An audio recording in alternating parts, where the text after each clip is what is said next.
protein is now at Starbucks, and it's never tasted so good. You can add protein cold foam to your favorite drink or try one of our new protein lattes or matcha. Try it today at Starbucks.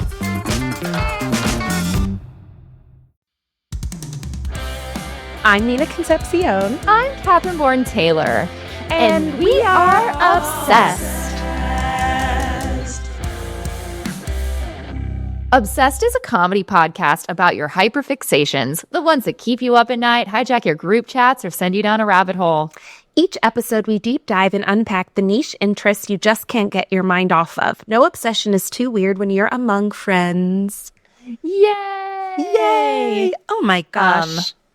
I've told you this off mic, but I'm catching a 5 a.m. flight tomorrow out of LAX to go to Austin for a bachelorette party, which means I have to get in an Uber around like 3:15 tomorrow morning. And I was supposed to have a catch up on the phone with one of my oldest friends, but I just know that I'm so hyper after I talk to her. Like, yeah, I enter a like 13-year-old brain space and it really hypes me up. Like, yeah, family gets annoyed at me whenever I've just seen this friend because they're like, you're being so intense.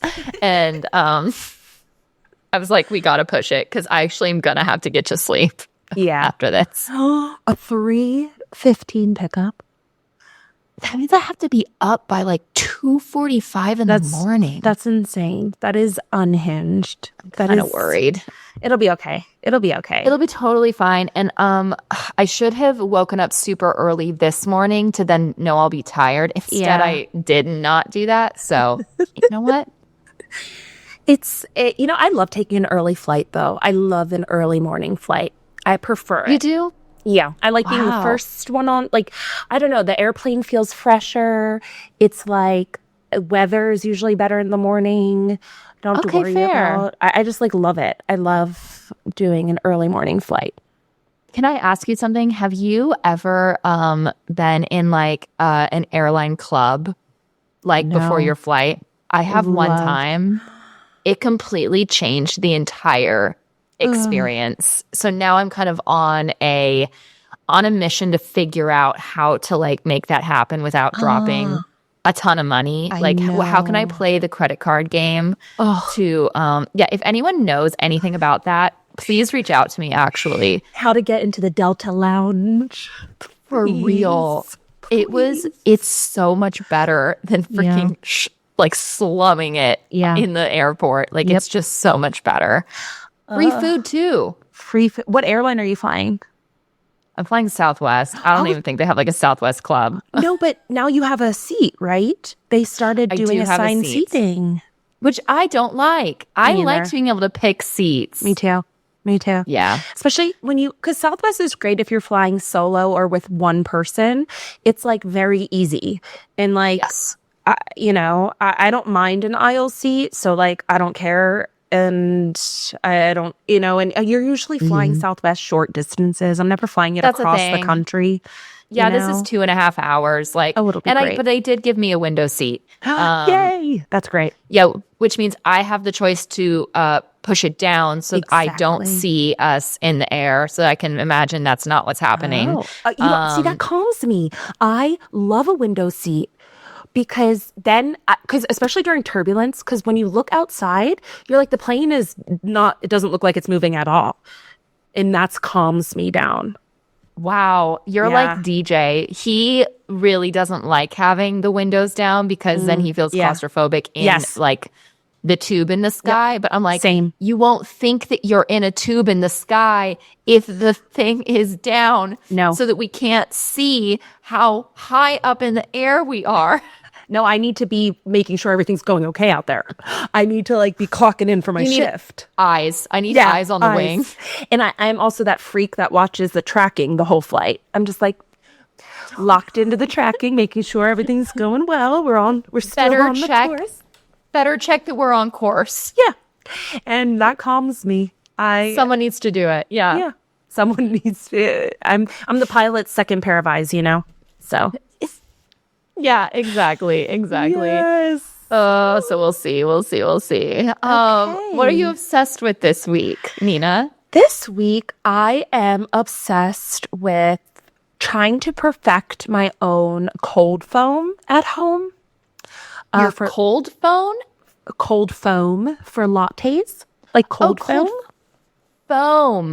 I thought you said phone. No. And I was like, I've never even heard about this. Okay, talk to me about your cold foam. Well, here's the thing. I'm currently addicted to the cold foam at this coffee shop around the corner, but it's so expensive and I can't be dropping, like if I get an iced latte with vanilla cold foam on it, it's $10. Absolutely.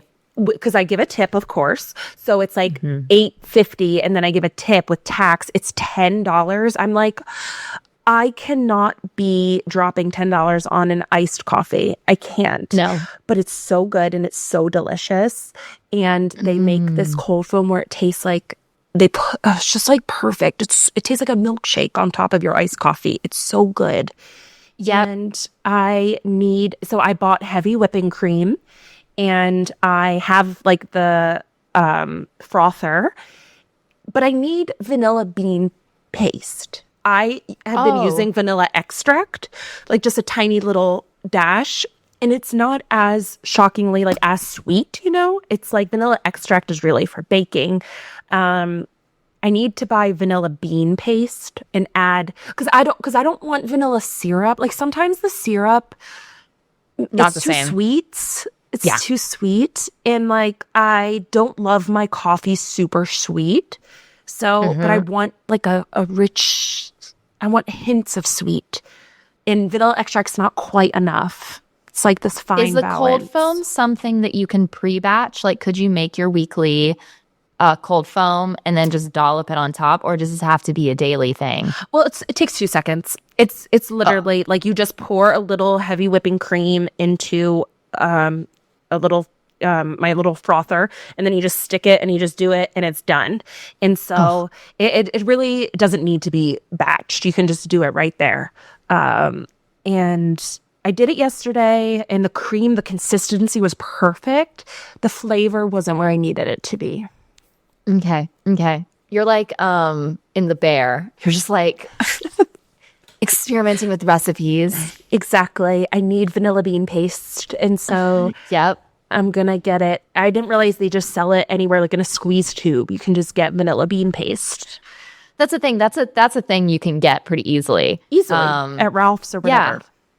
Yeah. Oh, I'm excited for you. At my coffee shop, they call it cream top. It's a vanilla cream top. It's so good. It is so good. It is so addicting, and I can't spend $10 on a coffee. And once you've had it, it really elevates the coffee experience. Like, it's hard to just go and get your normal latte or whatever when you could have your cream top. The cream in top addition is everything. It's perfect. God, it's so freaking good. Delicious. Your little one grew 3 inches overnight. Adorable. Also, expensive. Sell their pint-sized pieces on Depop and list them in minutes with no selling fees. Because somewhere, a dad refuses to pay full price for the clothes his kids will outgrow tomorrow. And he's ready to buy your son's entire wardrobe right now. Consider your future growth spurt budget secured. Start selling on Depop, where taste recognizes taste.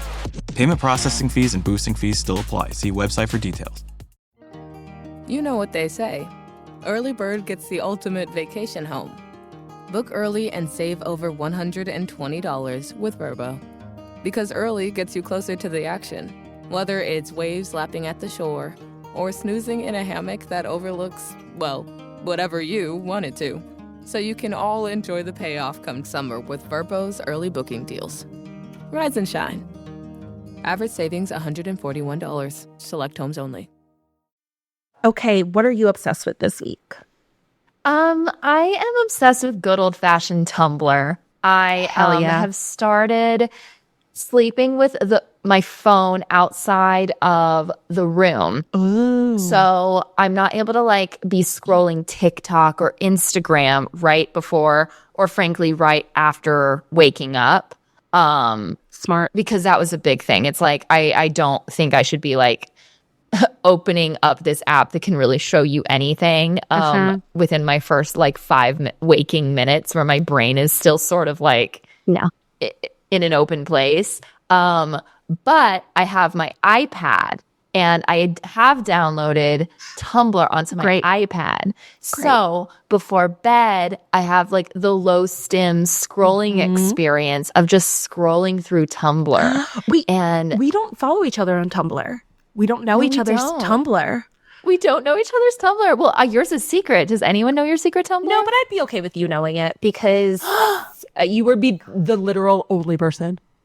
Like, okay, I would love to follow you on Tumblr. Oh my God. We'll talk about this offline. We'll chat. Offline. I need you to know that I'm not like a Tumblr creator like you.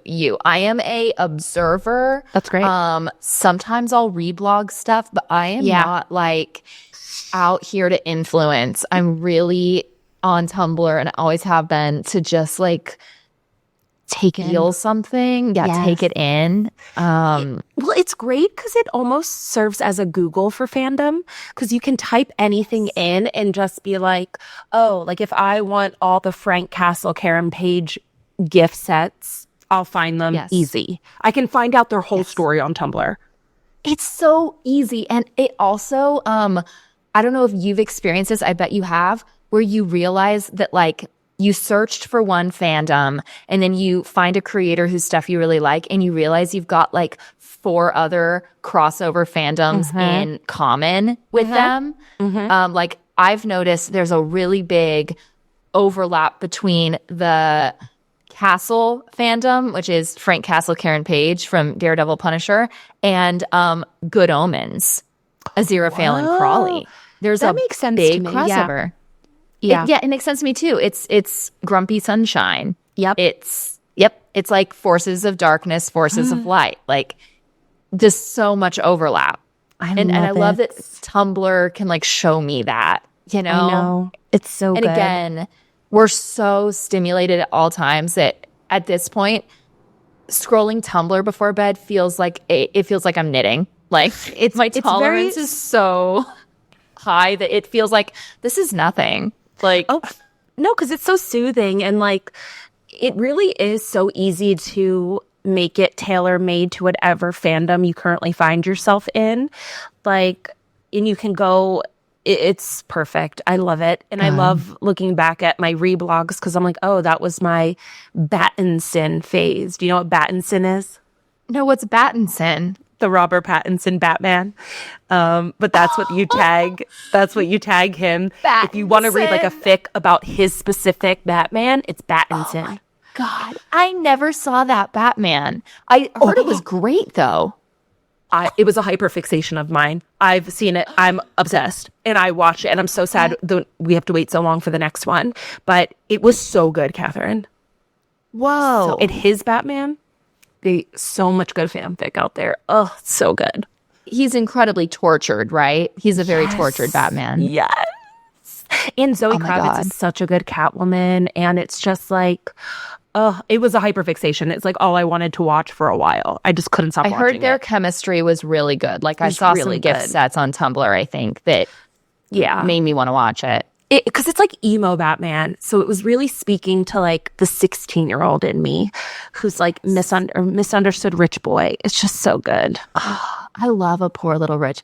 That's another trope. We need to cover desperate dads finding their children and poor little rich boys. Our favorite. Yeah, we love it. I love that trope. It's so we good. can put Battinson on it. Battinson is up there. Absolutely. Oh my God. Wow. Speaking of not poor little rich boys, but poor little poor boys. What a segue. What a segue. These poor little poor boys. We are talking today about truly what introduced me to fandom and fan fiction. This is a seminal text. Yep. This is what allowed me to discover fan fiction, and that is the 1992 Kenny Ortega directed musical film Newsies. Newsies. Yep, same here. It introduced me to fan fiction. I also think it really was the first thing I was super into that I then found a community through it. Like me and like 3 other friends were like secret, like to the world, we're just normal girls, but secretly we're obsessed with Newsies, and we're going to talk to each other about it. We're going to write letters to each other in our like Newsy speak. Like, it really showed me the power of when you admit to someone that you like something and they like it too, what a bond that creates. It's so, it gave me my first internet friends. Like, I became friends with people on the internet because of Newsies. You know what I just realized too? Because it came out in 1992. So we were quite young. Like, I didn't see it till I was in 8th grade. Me too. And so, but by the time I discovered it, there had been a decade of fan fiction about it from the elders, as I call them, the women who were like, you know, older. That's so true. It was we got to like enter a house that had already been built. That's a little bit. A little bit. And like fan fiction obviously wasn't really, I feel like fanfiction.net was in the early 90s and stuff. But by the time I discovered it, there was thousands of stories already out there. Oh my God. And by women like a little older than me, you know? So I feel like it was this wave of, it's like this text that's been handed down through generations. Wow, that's so beautiful though. You're so right. And not even like mothers to daughters, but like older sisters. Sister to sister. It was sister to, older sister to younger sister. Like, because there was probably like a 8-year age difference between when this came out and when we were like watching it. And you're so right. Like, our older sisters built that house so that then we could like enter it and become obsessed with Newsies with like our age bracket. Exactly. Well, should we, I think first we have to like go to the original text before we really dive into like what our experiences were as teens loving Newsies with just a recap of Newsies. If you haven't watched Newsies, you absolutely should, but we're also going to talk about it here. And it's longer than you expect is what Catherine and I got to watch it recently in a movie theater because they were showing it at one of our favorite theaters, Vidiot's in Eagle Rock, California. And as I was sitting there, I was like, oh my God, I watched this all the time. And this is a 2-hour movie.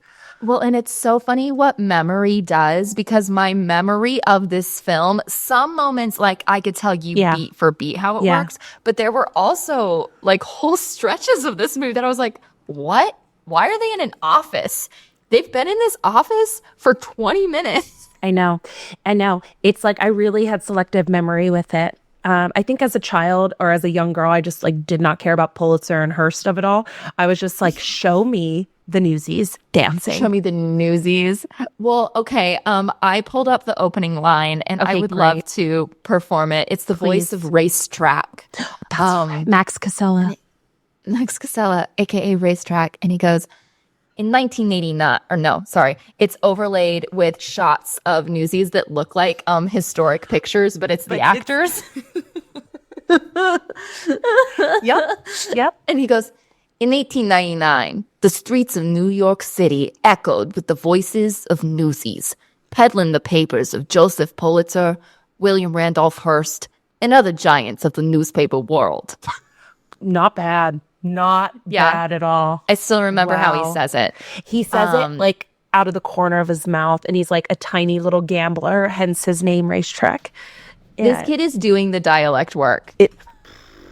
Really good. Really They all good. are. They all They are. all leaned into the dialect, whether or not they were like really killing it. They were all really trying. They were and I really think trying. That's so beautiful. It's, you know, they talked a lot about goils. It, like they said all those IRs like OIs, and I love that. So Newsies starts with all these newsboys waking up and going to get their newspapers for the day. And what they're doing is carrying the banner. It opens with the best song ever. It's great. Carrying the banner. Like, it's a banger from the top.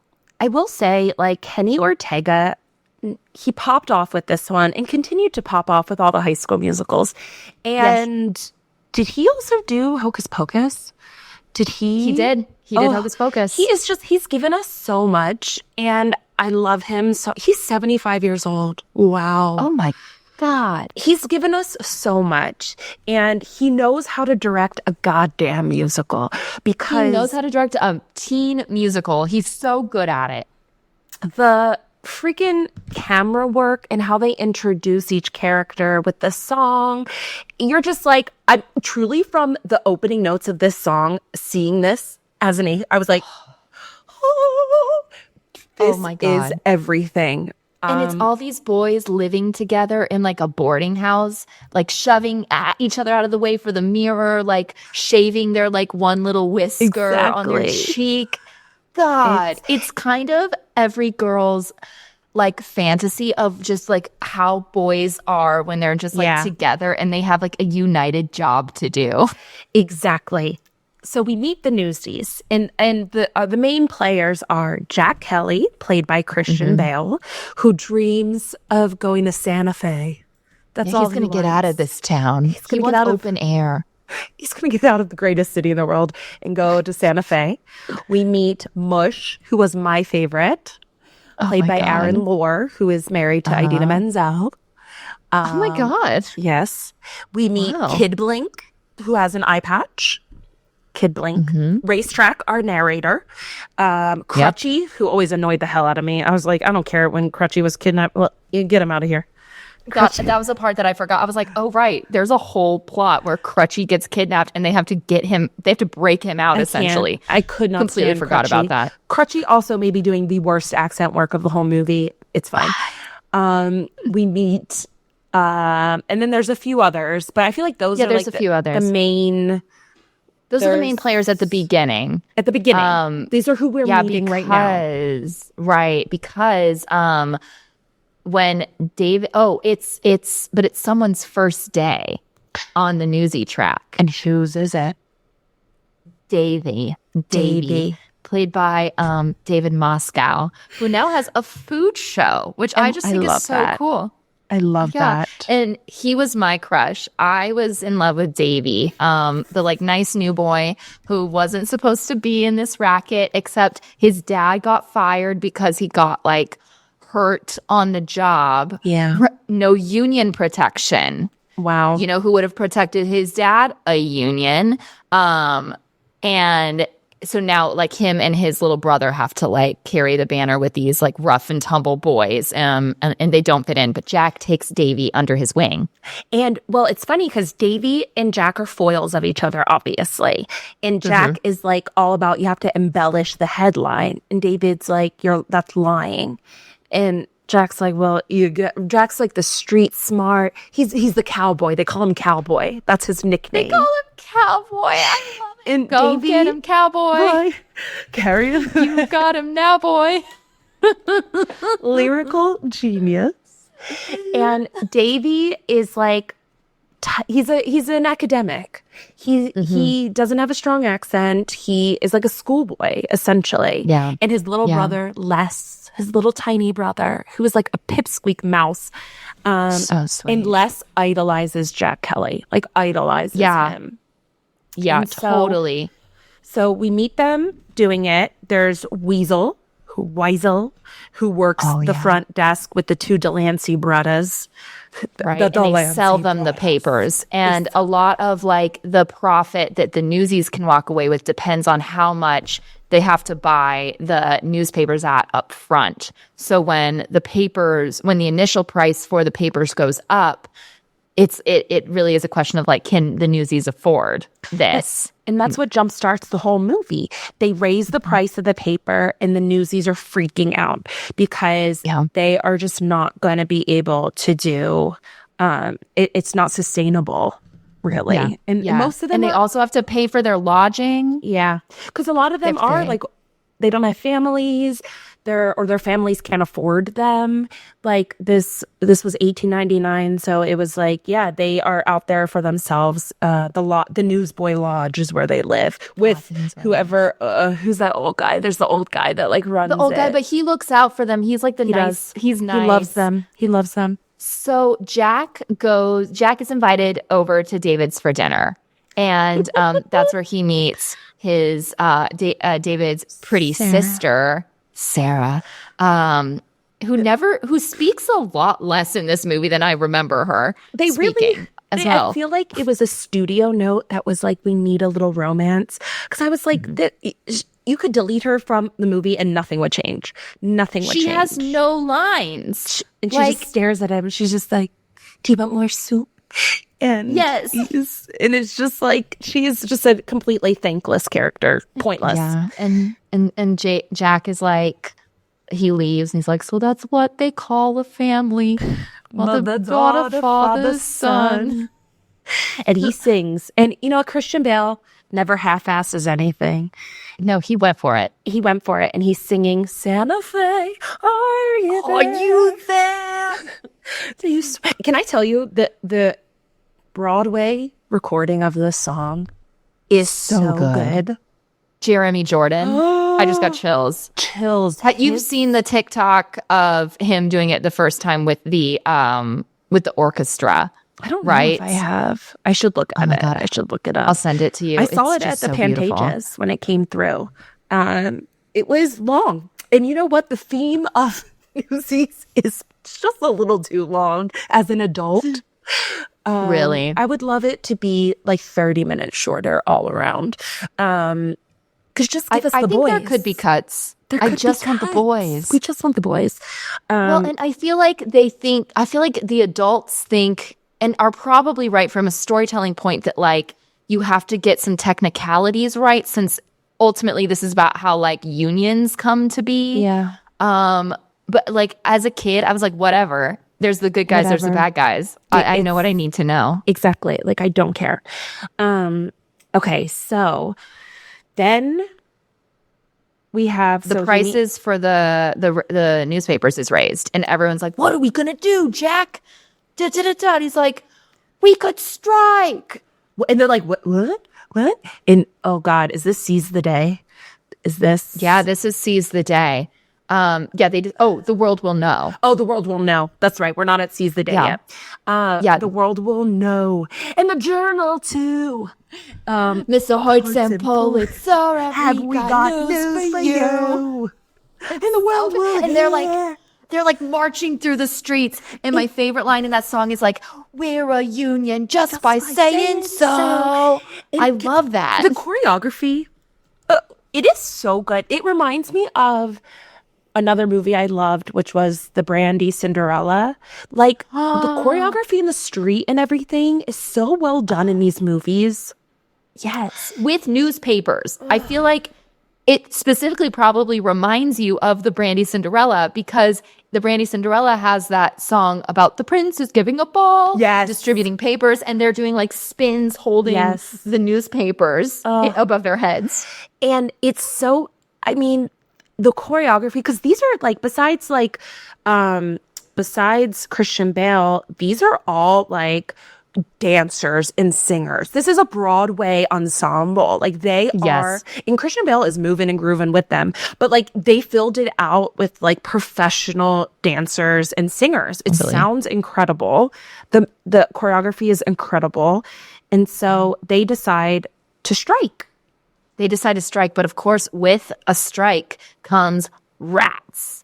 Comes freaking strike-breaking rats. Yep. And I do think that the movie does a good job of just kind of showing, without telling too much, that like the people who are breaking the line are often like in a position where they can't strike. They can't strike, and it's really hard.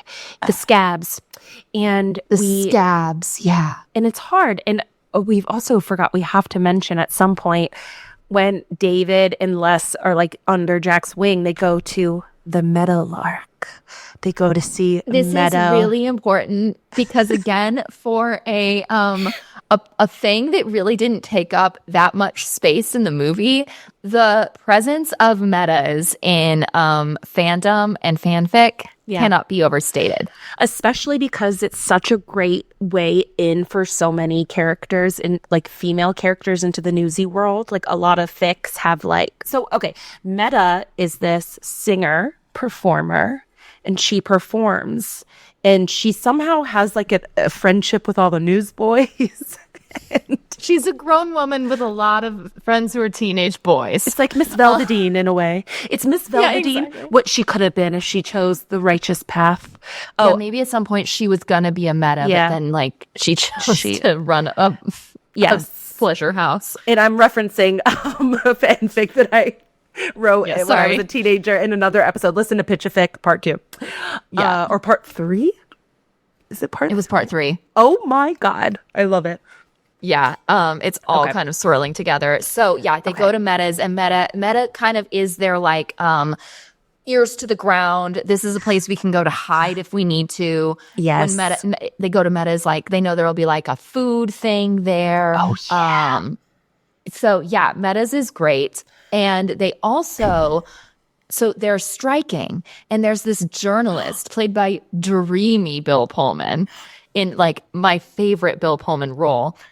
He's like, what's going on? And the news was like, we're striking, blah, blah, blah. And he's like, who can I talk to about this? Bill Pullman, what's his character's name again? Wait, what is it? I'm going to look it up. But you know what? As an adult watching this, I'm like, there has to be fanfic about this character.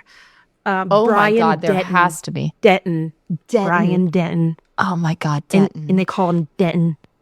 Such a reluctant father figure to these boys. So good. So good. So yeah, like Denton writes a story about the Newsboys strike, and the Newsboys, another excellent song. They all gather at the diner, and like they're on the front page. They take a picture and they sing King of New York because they're famous. They're on the front page of the newspaper that they peddle. It's so good. It takes place in Titty's, the diner they all frequent, and Denton buys them all lunch. And then there's like the subplot of like the child snatchers, and like because there's like a big fight. So they have a big like rally at Meta's, and the rally is like broken up because in the whole time Pulitzer and Hearst are like, what are we gonna do about these newsboys? And I forget like what they do. And the big rally happens because they go to other boroughs to gather. So this is a really fun moment where it's like the world of Newsies expands, where it's not just these Newsies. Every borough has its own Newsie gang. Exactly. So they go to Brooklyn where they meet Spot Conlon. My favorite character. Yes, the hold that Spot Conlon had on us as teens. It's the haircut. It was like the Jack Dawson hair that they gave that kid. And that kid never did anything else really. And I don't think he acts anymore. No. But I loved Spot Conlon. That was my newsie. I read so much Spot Conlon. So much. Because he's like kind of a rougher, more dangerous version of Jack Kelly. He's barely in the movie, but he had a chokehold on me. And because he's dangerous. He's dangerous. They keep talking about him like, oh, the big bad leader of Brooklyn. And then they're like, you're going to Brooklyn? And he's like, I have to. We got to get all the Newsies together if this is going to work. And I love when they go to Brooklyn, they start playing like Irish music, and it's like the docks, and the boys are like jumping in the water, and they get slingshot at. Like, they're just a bit crazier in Brooklyn. I just love it. It's a little feral. It's wild and feral in Brooklyn. It's super Tom Sawyer, like island energy, actually. Yes. And I'm just like, oh my God, I was into it. Yeah. So he gathers all the boroughs, and they all rally together, and they're like, okay, what's the plan here? And this is a moment I remember that really kind of challenges Jack's leadership, because so far he's been all vibes. Like, Jack is charismatic. Yeah. He's a natural leader. But something that Davey points out to him is that like, he doesn't always have all the facts. Yeah. And he's not thinking long term. He's thinking short term, which, as we've learned, could be a downfall of this whole strike operation. Yeah. So, yeah, the rally gets broken up by the police. And is this where they capture Crutchy? I think so. I think Crutchy gets captured. and he gets taken to like the juvenile home. Wait, no, Jack gets arrested. Oh, and then they're like in court. They go to court. I remember there's a whole scene. court thing. At some point, Crutchy gets captured when they're outside and they like attack. There's like a big like fight, and like the Brooklyn comes in on the zip lines. Yeah, there's some capturing going on. And then Jack goes to rescue Crutchy, and Crutchy's like, I don't want to leave. I'm actually like okay here. He's like, I get food. He's like, they're feeding us better. Oh, and he's Jack like, I don't have to walk on my crutch all day. Like, I can heal my foot. Jack's like disappointed, but he's like, okay, I get it. And then what happens? Okay, the big I know. I'm like, all I know are the musical. Like, all that I've truly retained deep in my soul are the musical numbers. And like the characters. Okay, so Denton gets some bad stuff happens in succession.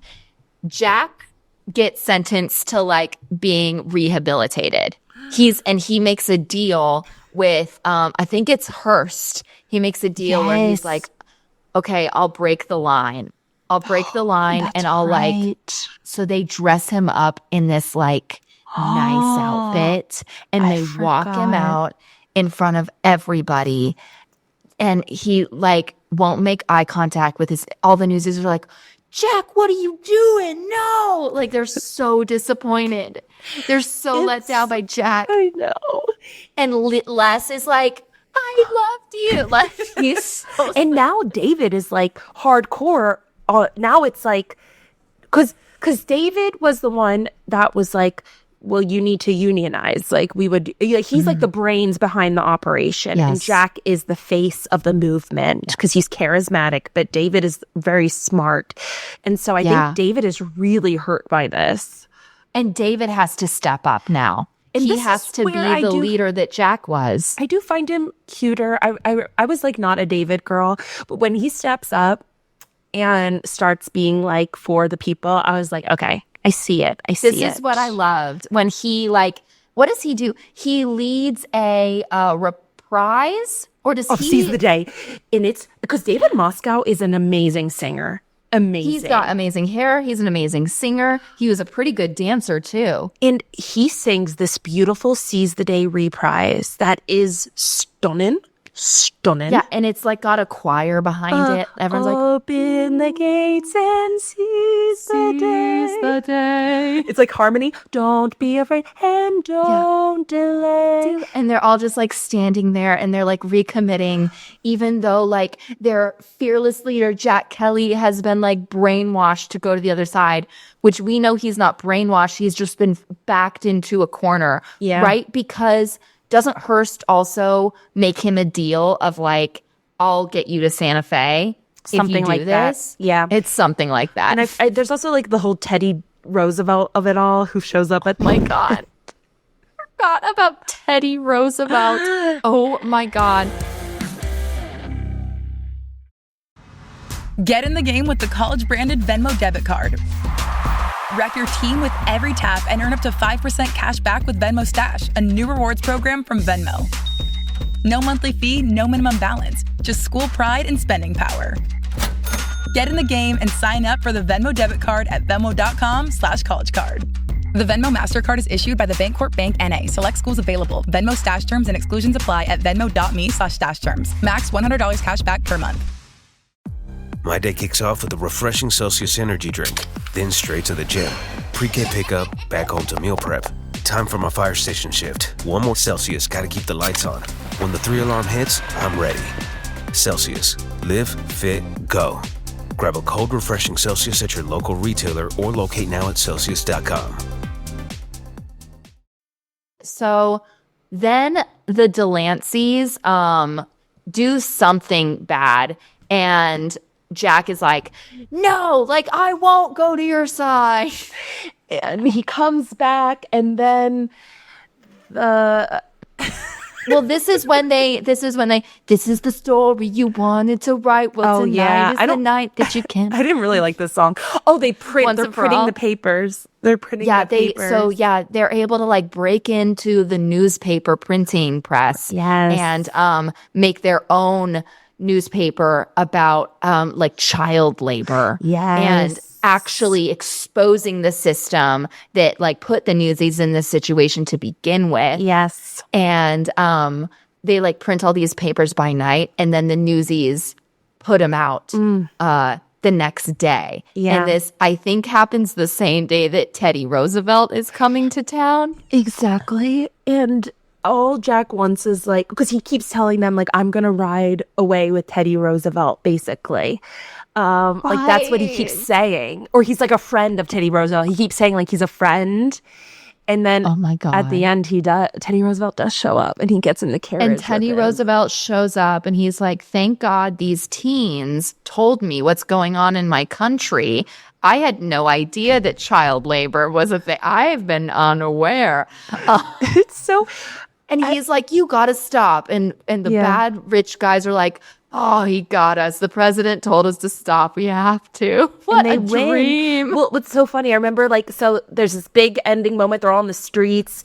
Jack kisses Sarah, but then he gets in the carriage with Teddy Roosevelt and drives away. And they're just like, David's sad, Les is sad, and Sarah's like, okay, sad. back to work. Like, but then guess who comes back? Why does he come back? Changes his mind. He can't leave.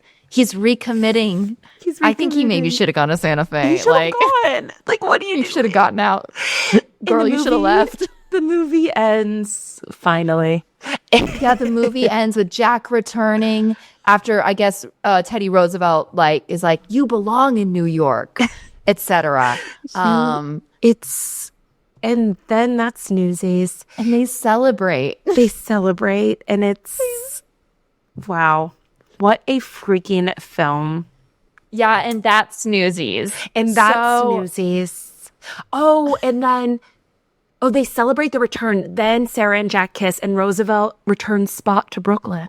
So Spot jumps in the carriage. Spot, you crazy guy. Roosevelt does convince him he belongs in New York. Teddy Roosevelt, because Teddy Roosevelt's in Annie too. Like the character of Teddy Roosevelt showing up and like helping kids. Yeah. I wonder, I should know this, but it kind of seems like Teddy Roosevelt had a big thing to do with like child labor and orphanages. I guess so. Because this is a thing in Annie as well, where he's like, we got to change this. We got to empower the children. I'm sure a history person could tell us. I know. All I know is that he was sickly as a child. Right? Teddy Roosevelt was? Right. He had polio, didn't he? Maybe. We'll have to look it up and see. Okay. TBD. We don't know. We don't know what we're talking about. It's all vibes here. Just like Jack. Just like Jack. And okay, so this musical movie changed my life. It truly changed my life. Yeah, talk about like what it was like for you, Nina. Where did you first find Newsies? My 8th grade English teacher showed it to us. And so I watched it at school and I was like, oh. And then I went home and then I looked on the internet. I just typed in Newsies and it led me to fanfiction.net. And then that's what like burst open this entire world for me. Wow. And it really was my English teacher showing it to us. And I was like, holy crap. This is because I had been obsessed with, I think like what's 8th grade. So I was like reading Harry Potter, but like Newsies was the thing that introduced me to fandom, like full on fandom. Truthfully. Yep. Yeah. Yep. How about you? When did you watch it? So same. I feel like English teachers were all showing this in their classrooms. Yeah. One of my best friends was a year older than me. And I think she watched it in her classroom. And she was like, holy crap.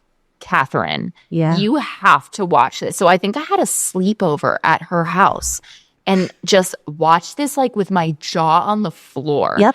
And her and I were like, God, we were very much like, God, I wish I could have been in that movie. Like, it would be so fun to be a newsie. Like, I wish I could be in that world. Yeah. I wish that I could have like, and we would kind of like come up with these characters in our heads of like the one girl newsie. Exactly. Like, there should have been a girl newsie and she'd look like me. Yes.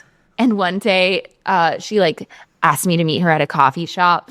And she was like, Catherine, I've come up with a plan. And I was like, what? Tell me everything. And she was like, I'll never forget. She like looked down and then looked up and she was like, how would you like to be a real life newsie? And she had this whole plan. And I was like, I fucking love that. Tell me more. What does that mean? Like, what? Okay. And she was like, we're going to get a hold of the Seattle Times and it's going to be newsy. It's going to be Newsy Day. We're going to have a Newsy Day throughout the entire Seattle region. And we'll like all dress as newsies and we'll like sell the Seattle Times on the street. And I was like, that idea sounds so great. I wouldn't know how to really jumpstart that. Yeah. Like, how? I'm unsure who to talk to. And so we kind of like dabbled with that. But then I think we too, she found fan fiction and then showed it to me. Wow. And that was sort of then our path because it went Newsies, then Twilight came out a few years later. Yeah. And all of a sudden, like this whole world had broken open. It really is like amazing because there were so many stories on fanfiction.net and on what was the Wattpad too, and like LiveJournal. This was like they were all over the place. Like they were just like they were just websites that weren't fanfiction.net where people would like have. There was also like fanfiction events happening across Newsies. Like it was like Events like that like how do you describe it? Like awards, you know? Like there was like all these like online things that was like and there were a lot of fan sites. There were fan sites for Newsies. That's what I'm saying. To.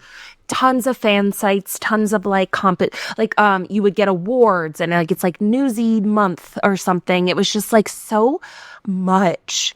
And it was the first time I felt really seen. I was just like, oh, there's other people like me out there. Like I'm not alone in this fandom.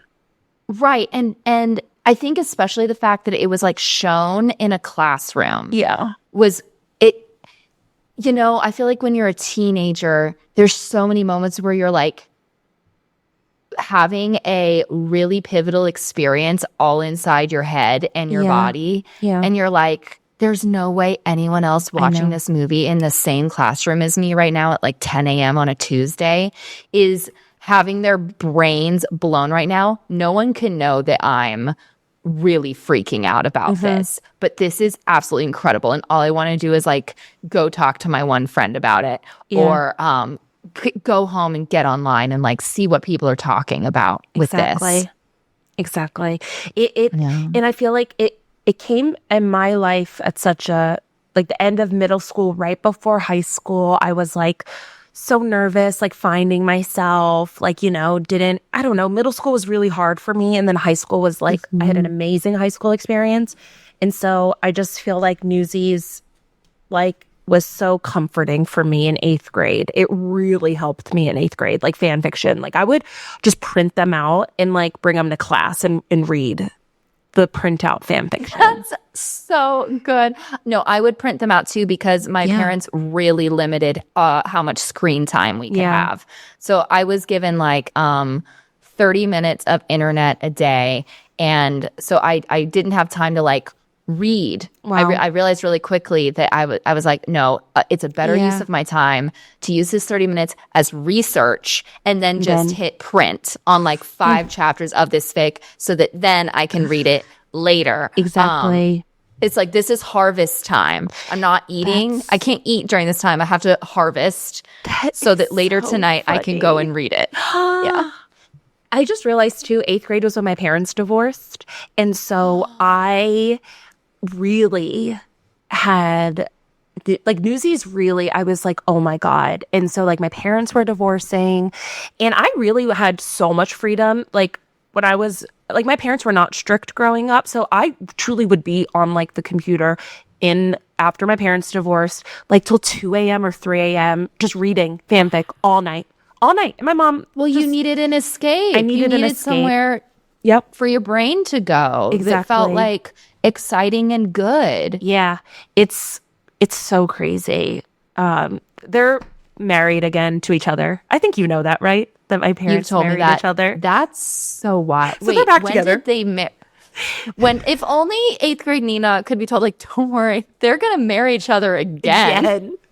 When I was 26, they got remarried. Divorced when I was 13, remarried when I was 26. So 10 years ago. 13 years later. That is, that's really sweet. I mean, that's a beautiful story. It's so crazy. I'm sure there's more to the story, but like that is wild. It's insane. But so I'm thinking back to like that was a very tumultuous time in my life. Like probably the hardest in my childhood. And Newsies like was like, oh my God, I have the new Good Charlotte album and I have Newsies. I'm unstoppable. I'm gonna be fine. Girl, you're gonna be okay. Girl who's gonna be okay. That Caitlin. I'm that girl who's gonna. Yeah. So okay, what was it? Do you think about Newsies that gripped you so hard? Definitely, like the boys. Like they were all like it's the same reason I was obsessed with Stand By Me. It's like a group of boys like my age at the time, you know? And I was just like, oh my God, they're just so cute. And then the music. And also I've always been obsessed with period pieces, like always obsessed with like the old times. So like that with Newsies, I was like, oh my God, you know? I think that really. No, I relate to that. I think that again, just thinking about when this came into my life, I think I felt a big distance from like boys. And I don't know, I had like boys I really wanted to be friends with, but all of a sudden I was kind of like an object to them or like more of a concept because I was a girl, I guess. And I always was really drawn to like friendships with boys. Like I really wanted that and wasn't able to have it.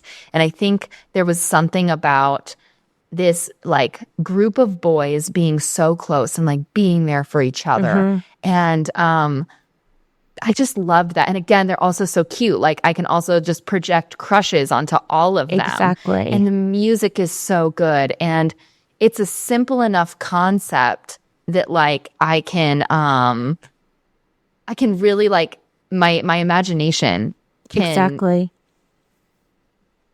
which is what happened. Like I wrote a fan fiction that took place at Meta's about like a girl who wants to be an actress. You can just insert whoever you are as a girl into this story. It's so good. I think too, like, and I'm sure you were the same, like I knew that I wanted to be an actor since my whole life. Like it was never a time where I didn't. So watching this, it was also the added element of like, I would die to be Sarah in this movie, like in a movie like this. I just wanted it so badly. So I really connected to that part of it of like, oh, this is the type of movie I would want to be in, you know? Like exactly. That's exactly it. It was also this like yearning to do something like this. Yeah. So badly. And it was theater. It was musical theater. Like I always wanted to be in musicals. It was just everything. It like literally was tailor-made for people like us. Like I know. Obsessive. For the theater girls. It's for the theater girls and like theater girls and boys and everyone in between. It's just like perfect. It's so good. Yeah. And people who get obsessed with things. Yeah. Again. It was fun watching it in a theater recently because then people like were bringing their kids, so it was like people our age who are now like introducing their children to it, and it's like, oh my God, it's just funny. People singing along and clapping. It's so good. Oh my gosh. Well, and I remember being like, why isn't there a Broadway musical of this? Yeah. And feeling like what's wrong with, I felt that way about Newsies and Anastasia, being like, I am an 8th grader with taste, and let me tell you that these are like next level. Like, why are these not getting adapted? And I felt so much vindication when Anastasia and Newsies both became like Broadway musicals, like 20 years after the movies came out. Have you ever seen the Anastasia musical? I've listened to the soundtrack and I've watched some on YouTube. You're not a fan? Well, they got rid of Rasputin. Rasputin is not in it. They make it a lot more historically accurate. Boring. No. Yeah. I want a crazy villain. I want Rasputin. They take the magic away. But it's just a historical fiction, and I'm like not. It made me so angry watching it. I saw it at the Pantages. I actually really loved that. Damn, I like really missed out on these like great shows. I didn't see either of them live. Quick Anastasia segue. I actually really liked The Replacement, Rasputin, as the like KGB guy or something who is also obsessed with Anastasia. I was like, oh, interesting. I kind of like that. I guess it would. It's probably better just listening to it, but it does not translate to as exciting in a. Think of the lighting choices they could have done for Rasputin, and I'm just like, you guys. In the dark of the night. What did you do? Such a good song. Like, boring. You took the most fun, magical, mystical thing and just. No. Fair. But what did you think of the Newsies Broadway adaptation? Loved it. I think I really did like it, actually. I was thinking of a different musical. I was thinking of Once. You know, Once. Obviously. Once was really, honestly, Once was very important to me as a teen. It was like hugely important to me. Did you see the stage production? No, I've avoided it because I love the movie so much. It doesn't translate as well. Newsies, really great. Once I saw Once at the Pantages too. It came through. Jeez. This was a long time ago.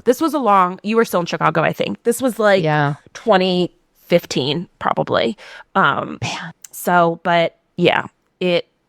Newsies, the Newsies Broadway recording is so good. And they give the woman more, they give Sarah a bigger part, which I really appreciate. They give her a much more important part. They mix her and Denton's role in the Broadway musical where now she's the journalist. That's what it should be. Who's that makes sense. That makes total sense. Yeah. And it's not like Bill Pullman can do that role now, so it's totally fine. Give it to the lady. Yeah. Happy with that. Oh my God. Wow. Well, anything else to add about Newsies? Because oh my God, we've been talking for almost an hour about it. I can't believe. If anyone involved in this movie, and you don't have to be an actor anymore. It's okay if life took you in a different direction. We want you on the pod. Please. We want you in our live show.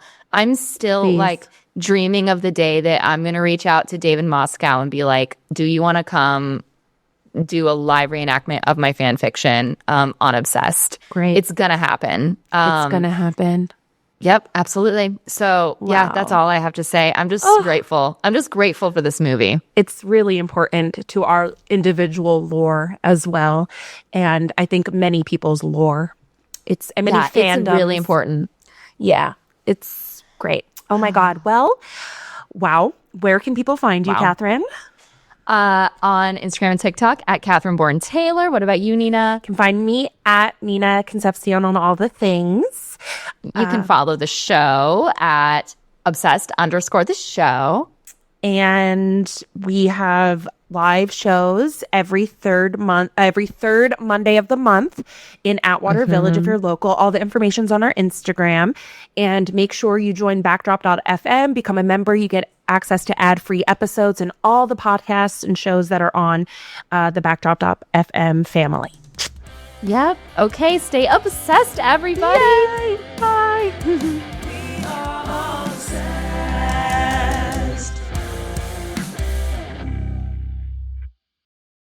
Not all darkness is dangerous. Sometimes it's the doorway to becoming whole. On the brand new podcast, The Shadow Sessions, hosted by me, Hibab Al-Faqih, a psychologist and trauma expert, we shed light on the hidden corners of the human experience. Through raw, unfiltered conversations from the edge of healing, the Shadow Sessions invites you to do the deeper work that leads to real change. Follow the Shadow Sessions wherever you're listening now. Sometimes it feels like red and blue states are just as divergent as post-World War II East and West Germany. So what can the US learn from German political history in order to create a more perfect union? Find out on the new season of The Future of Our Former Democracy, the Signal Award-winning podcast for more equitable democracy and large media. Hosted by me, Colin Cole, and Heather Villanueva. It's time to rethink democracy. So follow The Future of Our Former Democracy wherever you get your podcasts.